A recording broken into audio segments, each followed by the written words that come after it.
es para que nutrirnos con el gran tema que has hablado de los aprendizajes de los estudiantes. Entonces, y el gran dilema entre la gente que ahora está inspirada en este movimiento de aprendizaje por interés autónomo, sin embargo, tenemos la presión de un sistema curricular con dispositivos diseñados para la enseñanza masiva, tipo fábrica, un currículo nacional que a veces se piensa que es prescripción, una planificación anual curricular, una unidad didáctica en Perú y una sesión de aprendizaje diario semanal que tiene que ser cada docente, ¿no? Que más se alinea más al modelo fábrica o de ensamblaje, ¿no? Donde se espera que 30 estudiantes aprendan lo mismo y al mismo tiempo y de la misma manera. Entonces ahora queremos explorar contigo cómo superar este falso dilema, especialmente cuando el propio currículo del Perú nos pide en su competencia 29 y en el perfil de egreso que formemos estudiantes autónomos que gestionen su propio aprendizaje en la escuela y en su vida. O sea, sí es un mandato curricular también en el caso peruano, explícito, aprobado por ley o por un decreto supremo. Parece que el currículo pide un resultado que las herramientas tradicionales, como la sesión de aprendizaje de grupo, no están diseñadas para dar. Entonces vamos con el primer eje temático de esta entrevista, el falso dilema, ¿no? ¿Cómo, de tu experiencia, cómo ha evolucionado tu comprensión de que la relación tutora, desde que ayudas a crearla, hasta el impacto que ves hoy en los sistemas educativos? Y la pregunta sería ¿qué le dices a un docente que te dice, tengo que avanzar, entre comillas, tengo que avanzar con mi sesión de aprendizaje para 30 niños y no me puedo atrasar haciendo tutorías uno a uno? ¿Qué le respondes? ¿Es un conflicto real o es un paradigma que tenemos que romper? Pues empezaría haciendo dos planteamientos. El primero desde mi experiencia y otro apoyado un poco en una compañera que ha hecho mucha teorización y reflexión sobre el currículum y las trayectorias reales y teóricas. A ver, del primero diría desde mi práctica concreta y mi experiencia concreta como parte fundadora, pero también como aprendiz de la relación tutora. Lo que he visto es que uno evoluciona en la comprensión de la relación tutora y empieza a verla como un método que hay que implementar. Y como método muy cercano a una receta, uno a veces solo mira el cumplimiento de los pasos, procesos, preguntas que la relación tutora plantea. Ahí convivir con el currículum es un poco más difícil porque hay menos flexibilidad. Es un método, una receta a la que hay que seguir. Después de eso, me parece que uno, entre más la entiende, la convierte, me atrevo a decir, en una epistemología de la educación. Empieza uno a entender cuál es el propósito y cómo se construye el conocimiento intencionado, que es el que tenemos que realizar en las escuelas. Y uno empieza a ver en este segundo momento una mayor armonía con el currículum, porque vemos que se trata de generar principios o criterios de actuación en la interacción educativa. Y eso flexibiliza un poco más, ¿no? Más adelante voy a desarrollar esto, pero solo quisiera hacerles el recorrido de la trayectoria de comprensión, que incluso es mi propia trayectoria. Y en un tercer momento, me parece que uno ya ve a la relación tutora como una forma de interacción humana. En el fondo, el corazón de la relación tutora es el diálogo y el respeto al pensamiento de las otras personas. Respeto no significa asimilación acrítica. Respeto significa consideración al contexto del que se produce y convencimiento que el diálogo es lo que puede transformar su pensamiento y mi pensamiento. Cuando ya uno lo ve así, esta convivencia con el currículum es mucho más amplia porque hemos llegado al centro del asunto. El centro del asunto es que la educación es una forma de interacción. Eso es la educación. Y entonces uno empieza a distinguir contenidos e información de interacción que produce habilidades, competencias, valores, posicionamientos, comprensiones de la vida. Y eso, insisto, permite fluir más con los currículums. Y voy a hacer una aclaración, fluir sin someterse. Esa es la parte que ahorita te pediría, Roberto, que me ayudes a seguir desarrollando por si se me olvida abordarlo. Antes de ir a la segunda pregunta, que es ya la parte táctica, es decir, porque tenemos que ser también como estrategas, la innovación tiene que entrar de manera inteligente a sistemas tradicionales. ¿Cuál sería tu definición de currículo? Ahí, qué bueno que lo preguntas porque ese era el segundo aspecto, que decía que lo iba a hacer ayudada de Flavia Terigi, principalmente, que es con quien me acercaba. El currículum es una propuesta de orden de contenidos, métodos y procesos que suponemos va a producir los aprendizajes que esperamos. Creo que no debemos olvidar que eso es el currículum. El currículum es, de hecho, como Flavia dice, una hipótesis de aprendizaje que uno pone en juego con los estudiantes particulares que tenemos. El currículum no es la predicción del desarrollo del alumno, es una propuesta de, valga la expresión, de puesta en práctica de estos componentes que acabo de decir. Contenido, método, interacción, proceso que nos va a llevar a ese aprendizaje. Ese es el currículum. Para mí, esa es la propuesta, ¿sí? El perfil de egreso es otra cosa. Suponemos, por eso es una hipótesis, suponemos que si uno cumple ese currículum, se cumplirá el perfil de egreso que buscamos. Pero en medio de estas dos cosas está lo más hermoso y maravilloso, que es la particularidad y singularidad de cada ser humano. Entonces, es esa particularidad y singularidad de cada ser humano la que va a determinar a final de cuentas lo que debemos ajustarle al currículum, la adecuación en su organización que debemos hacer para poder lograr ese fin que todos hemos pactado, al que le llamamos perfil de egreso. Espero con esto ser clara en cómo debemos comprender al currículum. Muy bien, quedó claro. La segunda parte es cómo ya armonizamos con los dispositivos que cada país tiene, porque creo todos los países tienen currículo como mandatos, ¿no? Entonces, ya sea procesos, ya sea como lo llamen, pero hay un documento orientador. La pregunta de integración sería entonces, la sesión de aprendizaje, no sé cómo se llama en México, no sé cómo se llama en Argentina, pero hay un documento de planificación que todos los países tenemos. La relación tutora, ¿reemplaza a la sesión de aprendizaje tradicional o vive dentro de ella? ¿Cómo puede coexistir ambas en un mismo aula de 45 o 90 minutos?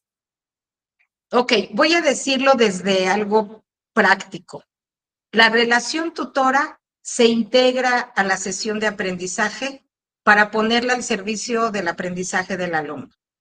¿Esto qué significa, dirán ustedes? Que uno debe tener claro que la relación tutora, como decía yo, es una forma de interacción educativa que produce y desarrolla habilidades que estamos buscando que tengan nuestros estudiantes, ¿verdad? ¿Qué es la sesión de aprendizaje? La sesión de aprendizaje es un tiempo determinado con contenidos determinados. Entonces, ¿de qué se trata? De integrarse inicialmente a ella y buscar que la modificación que se va produciendo con la incorporación de la relación tutora empiece a crear sesiones más productivas, más dialógicas. Sí, por eso estamos entendiendo.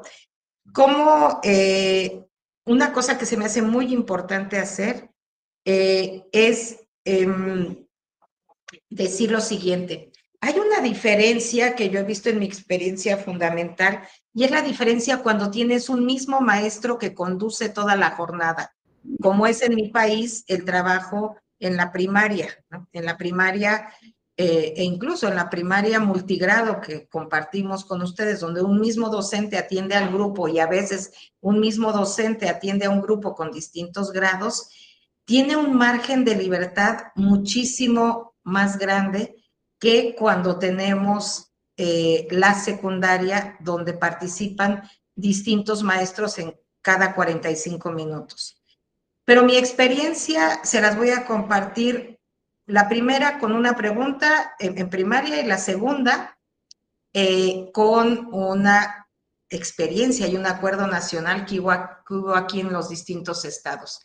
A ver, en la primera, ¿qué diferencia hay entre tener, si tenemos un solo maestro, entre tener sesiones de 45 minutos para cada campo formativo, área o asignatura, de juntar esos 45 minutos, sin meter ahorita las matemáticas, y decir, vamos a tener un día completo, con otras actividades que se hacen como la bienvenida, la despedida, la reflexión, el receso, etcétera, un día para cada campo formativo y para cada, o para cada asignatura. ¿Cuál es la diferencia?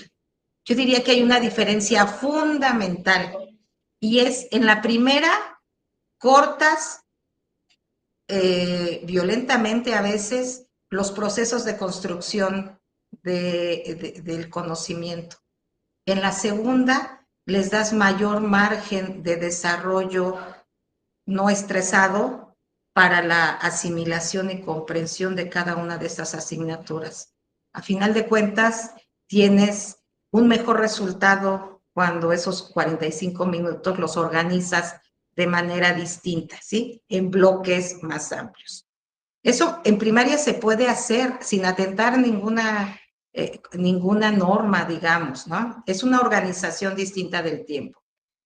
En el caso de secundaria, donde hay distintos maestros, yo diría que incluso los mismos maestros desearían tener más tiempo.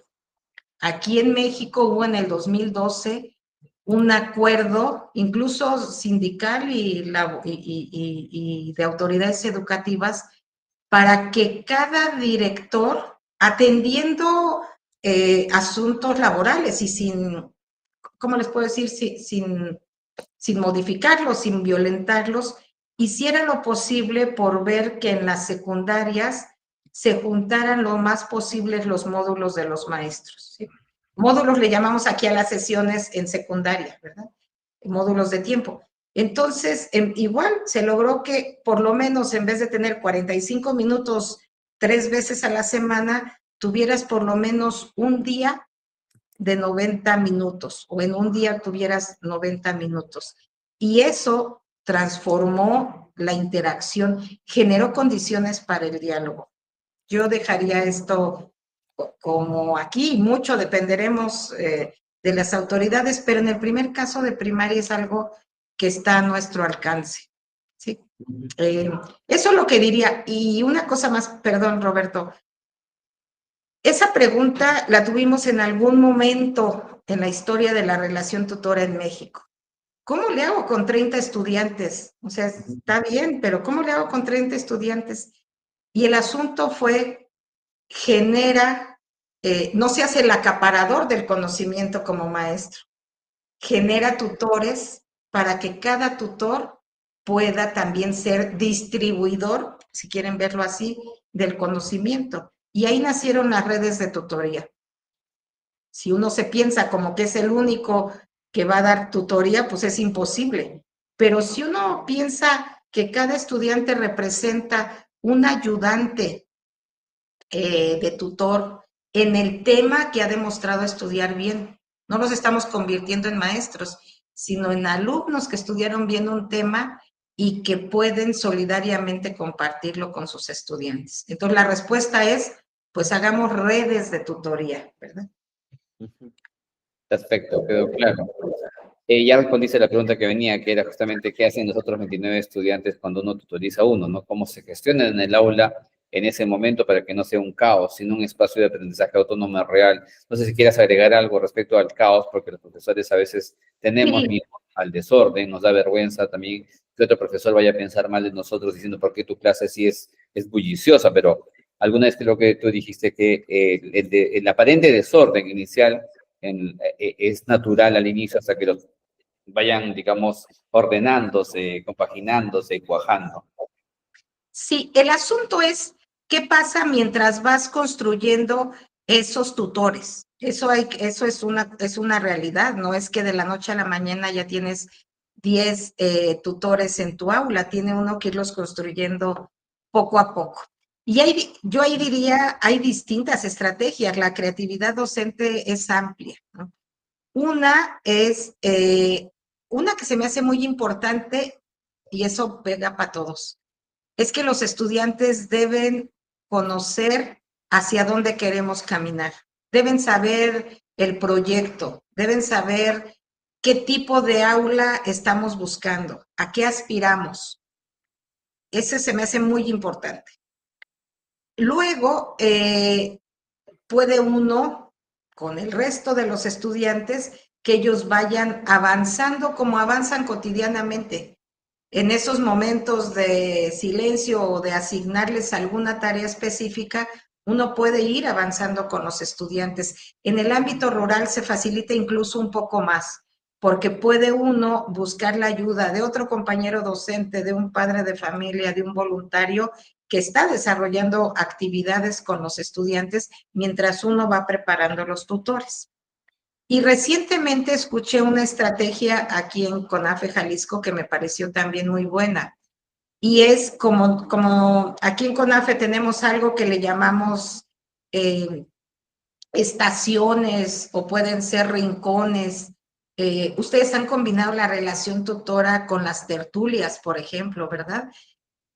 Si uno tiene tertulias autogestivas, mientras están en la tertulia los estudiantes, puede uno ir trabajando con algún tutor o mandarlo a las estaciones, que son espacios de exploración, la biblioteca, el lugar de experimentos, resolver crucigramas. Ese es lo que se ha hecho. Yo creo que ahí el abanico se expande como la creatividad que tienen los docentes, o sea, es muy amplio. Solo lo que debemos tener conciencia todos para disminuir el estrés es, sí, vamos a tener dos ambientes al mismo tiempo, el del tutor y el estudiante o los estudiantes y el que llamemos como formato tradicional temporal. Pero ese bullicio no nos debe incomodar. De hecho, creo que la conversación o el ruido de la conversación, de la experimentación, debía formar más, debía ser más cotidiano en nuestras aulas que el silencio y la cabeza baja que apunta, ¿verdad? Perfecto, quedó claro. La creatividad docente es ilimitada. Entonces, hay estrategias, hay casos, pero creo que cada uno tiene que responder en su contexto cómo funciona.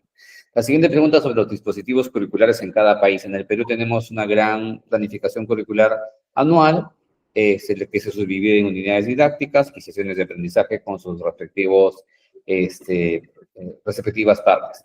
¿Cómo crees que la revolución tutora hackea o mejora esto que ya existe, que son dispositivos curriculares tradicionales, ¿no? ¿Cómo modifica una planificación anual que ocurre por salón de clases? ¿Cómo transforma la unidad didáctica? ¿Y qué le pasa a la sesión de aprendizaje cuando se introduce la relación tutora? Voy a decir dos cosas, ¿no? Yo creo que respecto a la planificación anual y a la unidad didáctica, dejan de ser una lista de imposiciones y se vuelven más inclusivas y pertinentes. Cambia el formato. Es muy distinto entender la planificación, la unidad didáctica, voy a llamarlo así, la planificación anual, como la predeterminación de las actividades y acciones que alumnos y maestros van a realizar o las actividades que el alumno va a realizar. Esa predeterminación eh, atenta contra el aprendizaje, pero además atenta contra algo que nuestros currículums dicen, que es centrarnos en un alumno, en el alumno y volverlo autónomo. ¿Cómo vas a volver autónomo a alguien imponiéndole actividades que a lo mejor en ese momento no tienen sentido? Eso es un autosabotaje. Entonces, ¿en qué se convierte? Voy a empezar por la unidad didáctica. ¿En qué se convierte la unidad didáctica? se convierte en una propuesta de reflexiones que le permitan al estudiante que tomó la decisión de aprender un tema de exploración. Es una lista de propuestas de exploración o profundización de los temas, que no se imponen, se ofrecen según el estudiante los va necesitando. Eso es lo, digamos, en lo que se convierte. Y la planificación anual me parece que igual en vez de la predeterminación de acciones pedagógicas, igual se vuelve una propuesta de caminos para lograr el propósito que se va ajustando conforme va uno introduciendo la relación tutora.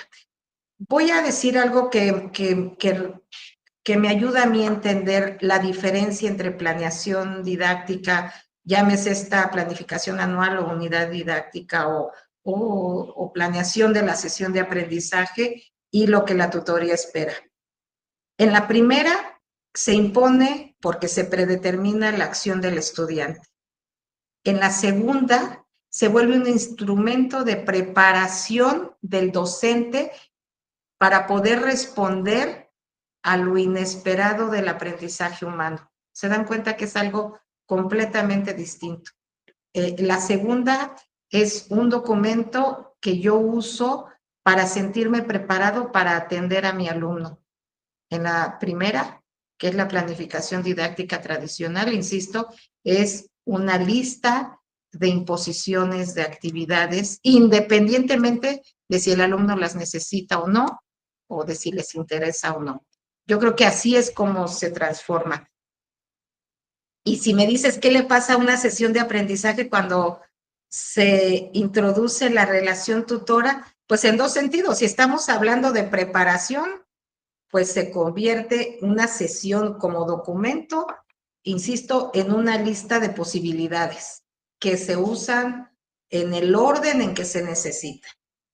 Visto como escenario, así como realidad, pues se convierte en un espacio donde la alegría, la solidaridad y la concentración de jóvenes o niños se manifiesta. Eso es, en eso se convierte, es como un taller de producción, así como vemos un taller de carpintería donde cada quien está haciendo lo propio y a la vez colaborando con el compañero, así se convierte en un aula que funciona con la relación tutora o con las redes de tutoría. Muy bien, muchas gracias, quedó claro. Y en este tercer bloque de la conversación, quiero resaltar una idea que tú dijiste hace un tiempo, que los que estamos dentro del sistema, los que están dentro, tienen que encontrar esas figuras para que el aprendizaje autónomo por interés pueda entrar, ¿no?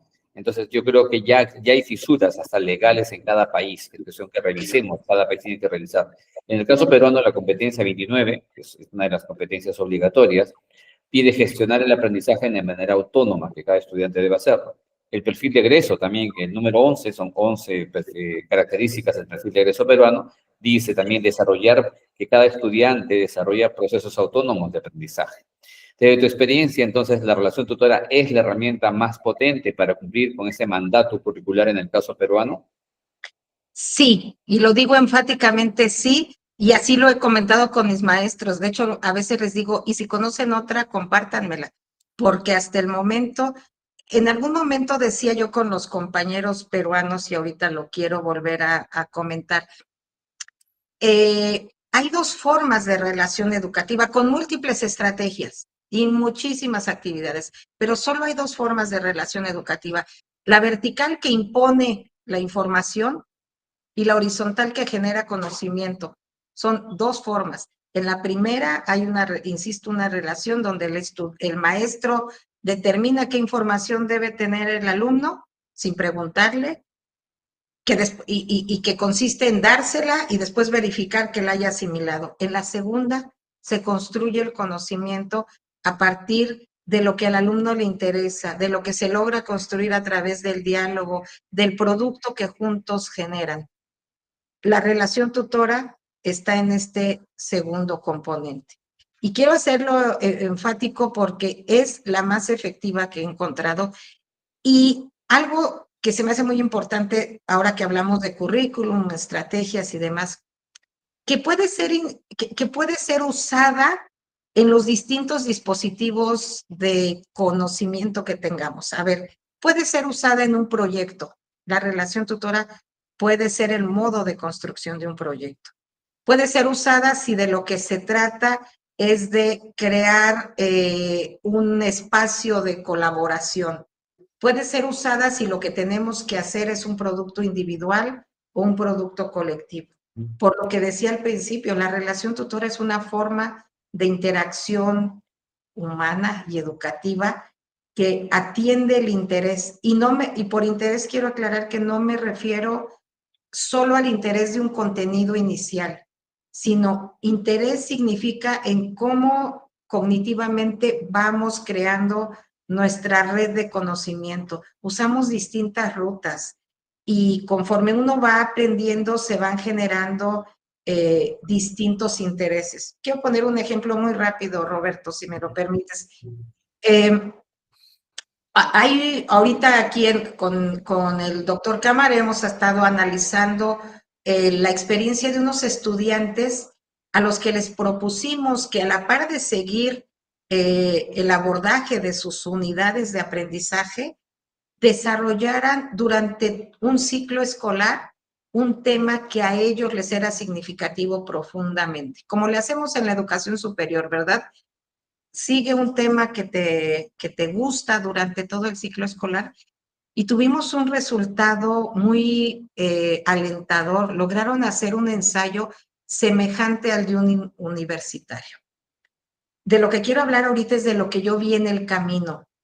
Ellos lo que iban haciendo, Jennifer particularmente, que tomó el tema del alcoholismo, y lo que ella quería entender es por qué el alcohol transforma los comportamientos humanos e incluso las personalidades de las personas, valga la expresión. Y ella en el camino logró abordar aspectos de química del alcohol, de los alcoholes, porque hay distintas químicas de los distintos alcoholes. Logró abordar la historia del uso del alcohol con fines rituales en nuestra América, algo que compartimos Perú y nosotros, que ha sido usado el alcohol como parte pues de rituales ancestrales. Y también el tema del alcohol como una adicción. En su ensayo final, ella ya no habló de lo químico y yo le preguntaba por qué no. Dijo, porque me interesa centrarme en el tema del comportamiento. A ver, ¿qué es lo que quiero decir ahorita? ¿Qué era eso? ¿Era un proyecto? ¿Era un ensayo? ¿Era una estrategia? Era lo que era. Lo que es importante es que ella pudo experimentar el valor de llegar a la profundidad de un conocimiento que se había propuesto. Entonces, solo quiero hacer este comentario para decir que la relación tutora se adapta a los distintos dispositivos y formatos, porque se refiere al núcleo de la práctica, como dice él, ¿verdad? A cómo interactuamos para aprender. Perfecto, me quedó clarísimo. Y por último, el tema de evaluativo, cómo se evalúa el aprendizaje en un modelo como la relación tutora, porque el currículo implica evaluación. Entonces, en ese sentido, el sistema tipo fábrica pide una nota estándar para todos, pero la relación tutora genera 30 procesos de aprendizaje únicos. ¿Cómo se reconcilia o se concilia la evaluación personalizada con la necesidad de un informe de progreso estandarizado que pide el sistema? Ok. Voy a decir a partir de la experiencia. Voy a decir a partir de la experiencia que tenemos actualmente en CONAFI, que se me hace muy innovadora. Parto de esta idea que les decía hace un principio. El currículum es una propuesta de abordaje de conocimientos a través de ciertos métodos, ¿sí? Alguna vez en su libro que creo que Santiago lo plantea como un mapa y no como un itinerario. ¿Qué es un mapa? Pues un recorrido que hacemos libremente, a diferencia de un itinerario que está predeterminado. Entendámoslo como un mapa. ¿Cuál es el primer paso para reconciliarse? Considerarlo así. Es una propuesta en el que el Estado peruano, el Estado mexicano, el Estado argentino ha dicho quien aborda este mapa consigue el perfil de egreso. Esa es la hipótesis, ¿verdad? Entonces, dejemos que el estudiante primero estudie lo que le interesa, con nuestro apoyo, con la mayor profundidad que podemos ofrecerles como tutores, y después verifiquemos qué aspectos de ese mapa fue que abordó después del proceso. Y nos vamos a sorprender, vamos a ver que naturalmente se abordan de manera con mucho mayor sentido múltiples aspectos de ese mapa, porque lo hicimos a partir de una realidad concreta o de una ruta específica, ¿verdad? Van a crear ellos su propia integración curricular, en vez de que nosotros hagamos algunas integraciones superficiales, ¿verdad?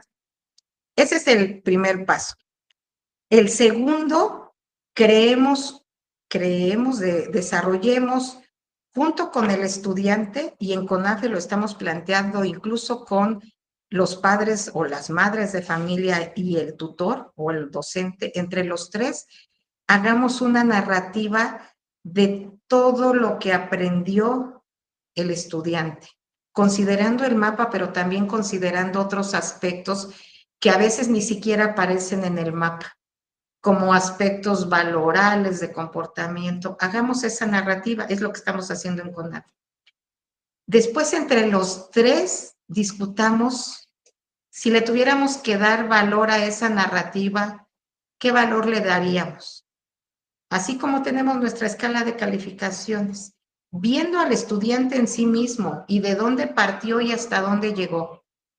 ¿Qué tanto cumplió con los compromisos de aprendizaje? ¿Qué tanto abordó? ¿Qué tanto se transformó? ¿Cómo esa transformación la llevó hasta su casa, hasta su familia? Y entre los tres démosle valor a eso. Se acabará en un número o letra según el sistema de calificación, que eso es lo que vale. Empecemos a modificar nuestra llegada a la calificación de ese. ¿Se dan cuenta cuánta virtud hay en este simple proceso que les acabo de describir? Hay evaluación formativa, autoevaluación, heteroevaluación, coevaluación, verificación con el currículum, consideración integral del desarrollo humano. Todo eso está puesto ahí. ¿Quién va a contradecir el número que entre ellos tres le pongan a ese proceso de aprendizaje que está sustentado en un registro? O sea, hay evidencia, no es arbitrario. Y que ese registro está sustentado en la libreta, los registros del alumno, sus producciones. ¿Quién? Pues nadie, ¿verdad? Yo es lo que digo. Y además, esta definición o esta manera de entender la evaluación está enlazada con un enfoque de la naturaleza de la evaluación. La evaluación entendida como proceso de cierre, como proceso estático, como que el aprendizaje es estático, es el tema de la nota. En cambio, hoy en día se habla más del proceso dinámico. Entonces, si entiendes que el aprendizaje y la vida es dinámica, entonces tiene que encajar con la narrativa, porque las narraciones son eso, son historias, son vidas procesuales, y creo que hasta en la matemática, en la comprensión profunda, obviamente, de la matemática, de los principios, también ocurre un proceso de una historia de la persona, ¿no? Entonces creo que el proceso, lo que estás diciendo me parece genial, vamos a estar atentos a los avances de ustedes para poder aprender y también ensayar por aquí propuestas alternativas basadas en la narrativa, ¿no? Eso, no sé si quieres agregar algo más, pero con eso tenemos bastante para poder compartir, analizar y seguir discutiendo y aprendiendo, ¿no? Porque eso es un aprendizaje continuo. Yo diría dos cosas nada más que hay que entender. La transformación no es un acto mágico de un día para otro. La transformación como maestro, la transformación como alumno, como sociedad, no es algo que se da de un día para otro, porque tenemos que irnos desintoxicando del cúmulo de valores y principios que nos formaron a todos y que estaban basados en un tipo de escuela que todos queremos dejar, pero que fue la que nos formó. Entonces, vamos de uno a uno. Vale mucho formar a nuestro primer tutor, porque ese primer tutor nos va a ayudar a formar al segundo, y entre ellos dos vamos a formar al cuarto, y entre los 4 vamos a formar a los siguientes 8. Entonces, así es el proceso de conformación de tutores, de pares, de redes de tutoría. Pero también respecto a nosotros mismos como docentes, a nuestras autoridades. Tiene mucho valor uno, porque ya va a ser una experiencia viva que nos ayude a construir el siguiente. Ese sería un primer asunto que yo quisiera dejar establecido aquí respecto a la convivencia con el currículum. Y la segunda es, debemos confiar en que nuestros alumnos, sean estos de preescolar o primera infancia, como le llamen allá, de primaria, alta, baja, de secundaria, son capaces de establecer compromisos y entendimiento de hacia dónde queremos ir. El currículum lo que ha hecho es crear una narrativa y un discurso al que nuestros estudiantes no tienen acceso. El currículum no lo leen ellos, lo leemos los maestros. Pero si empezamos a compartir con nosotros los escenarios posibles a los que queremos llegar, yo estoy segura que ellos son capaces de comprenderlo, y la llegada a esa nueva educación e incluso cómo ir construyendo el currículum, también ellos van a ser partícipes. Si confiamos en la capacidad de nuestros alumnos, el camino se va a cortar.